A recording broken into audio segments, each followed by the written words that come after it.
Hi internet, I don't remember most of October. I know I spent a lot of time knitting because I made a lot of my friends' Hogwarts house gear. I also met Congressman Joaquin Castro. He was nice. I had a bit of a commute to work every day and I spent that time reading. So in October, I read 21 books across 6 different genres. The first genre is children's literature.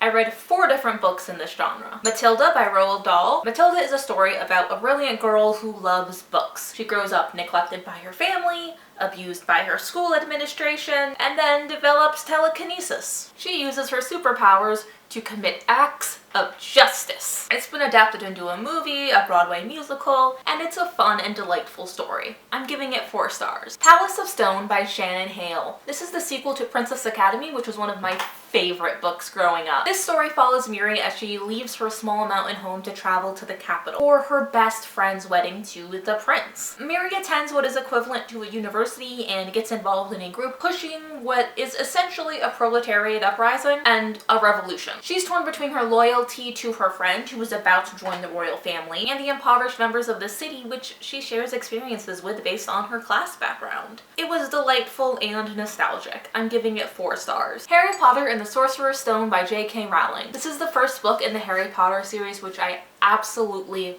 love. The author is dead to me, but I do love the story of Harry finding out he's a wizard, going to Hogwarts for the first time, making friends, and discovering the shocking lack of proper security and adult supervision. This was the beginning of a full series reread, which I do every few years. I think one of the reasons it is great is because I am able to read it generously and discover new things every time I read it. I'm giving it 5 stars. Secrets of a Fangirl by Erin Dion is an adorable story about a popular middle schooler who is trying to hide the fact that she is still obsessed with a fantasy book series. She makes rules for herself to hide her geekiness from her peers. But she starts to have trouble when she has the opportunity to win a fan contest to see the new movie premiere in LA. She is trying to keep everything secret from her friends, including the bullying she's receiving from the other contestants who are both boys in high school and onlookers of the contest who accuse her of being a fake fan. It's a sweet story about a girl learning to embrace her passions and enthusiastically express her love for things.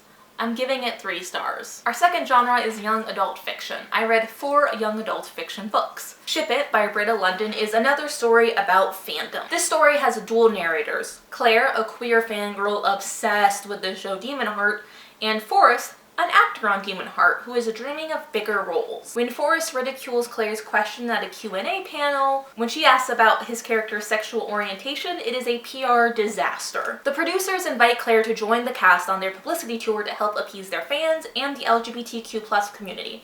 There are numerous clashes at Comic-Cons as Claire pushes for an end to queer baiting, Forrest tries to protect his career, and there is a cute girl named Tess who keeps popping up at every convention who pushes both of them to be better people. I'm giving it 4 stars. Hope Was Here by Joan Bauer. This is a book I first read in 7th grade. It's a story about a girl who moves constantly as her aunt gets offered jobs as a cook at different restaurants. Hope is an amazing waitress, and when they move to a small town in Wisconsin for yet another new start, she begins to find a place to call home. The owner of the restaurant her and her aunt are working at is a remarkably kind and upstanding man who is fighting cancer. When he uncovers corruption in the local government, he decides to run for mayor of his small town. Hope gets involved along with a few other high school students.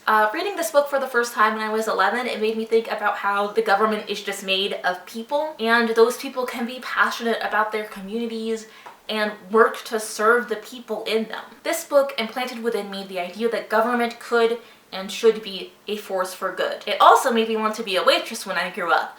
A dream I never fulfilled. I'm giving it 4 stars. The Everlasting Rose by Danielle Clayton. This is the sequel to The Bells, which I read but I did not love. I liked the first book enough to read the second book though. The Everlasting Rose is about a group of girls called Bells who were born with the power to bestow beauty on others. That power is abused by the ruling class. So Camille, her sister Adel, and her new boyfriend Remy are fugitives running from the authoritarian rule of Princess Sophia, who is a sociopath. As they run from this tyrant, they also search for Princess Charlotte, the rightful queen. They team up with an underground resistance movement, the Iron Ladies, who have rejected all beauty treatments and attempt to outwit the tyrant Princess Sophia and restore peace to their home. I think this book was better written than the first book, but if I'm being honest, I did not really enjoy it. I still think that the characters are pretty two-dimensional, and the story has some pacing issues as it jumps from one plot point to another in rapid succession.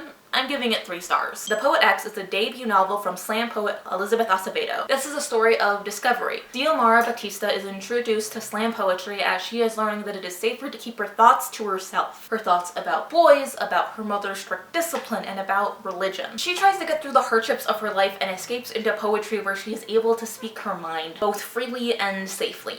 The whole book is written in poetry, delivering this beautiful narrative in stanzas instead of paragraphs. It's exemplary. It completely sucked me into the world, and the poetry is beautiful. I'm giving it 4 stars, and I recommend listening to the audiobook. The third genre that we're kind of continuing on with is poetry. I read one poetry collection, Milk and Honey by Rupi Kaur. I did not like this. This is a pretty popular poetry collection. I think the poems were fine, but it didn't serve me well. I think I may have liked it if I had read it when I was younger. I think I would have needed to hear some of the things she was saying when I was younger, but now I find it lacking in substance. I'm giving it 2 stars. Fourth genre today, comics. I read 3 comics, but I'll be reviewing them all at once because I read all 3 volumes of Skyward by Joe Henderson and Lee Garbett. This is the complete run of the story, and I found the premise intriguing. One day, gravity on Earth suddenly became a fraction of what it was. 20 years later, humanity has adapted. Willa Fowler, a brave young woman born just before G-Day, is happy in this low-gravity world because it's all she's ever known. Unfortunately, things get complicated when she gets mixed up in her dad's secret plan to bring gravity back and confronts the most powerful man in America. She's getting involved with things she doesn't really know about or understand and is trying to bring back a world she's never known, which means traveling across the country to do it. I'm giving Skyward 4 stars. Fifth genre, classic books. I read 5 classic books. I finished reading the Anne of Green Gables series by reading the last 3 books in the series. I think Ellen Montgomery is brilliant. Anne of Ingleside, which is about Anne as a mother taking place much further in the future than the previous books. With several kids, she has a lively home that is never boring. This story introduces Anne's children, who she lovingly guides, and really the rest of the series is about the children. Rainbow Valley, the 7th book in the series, is all about Anne and Gilbert's 6 children who discover a special place and make it all their own. Things get interesting when a strange family moves to town, the children of the minister whose mother has died, and they find a runaway, Mary Vance. The kids all work together to save Mary from the orphanage, help the lonely minister find happiness, and keep a pet rooster safe. It's a real return to the childhood wonder and imagination that made me fall in love with the series in the first place. Finally, I read Rilla of Ingleside about Rilla Blythe, Anne and Gilbert Blythe's youngest child. Rilla is almost 15. She is excited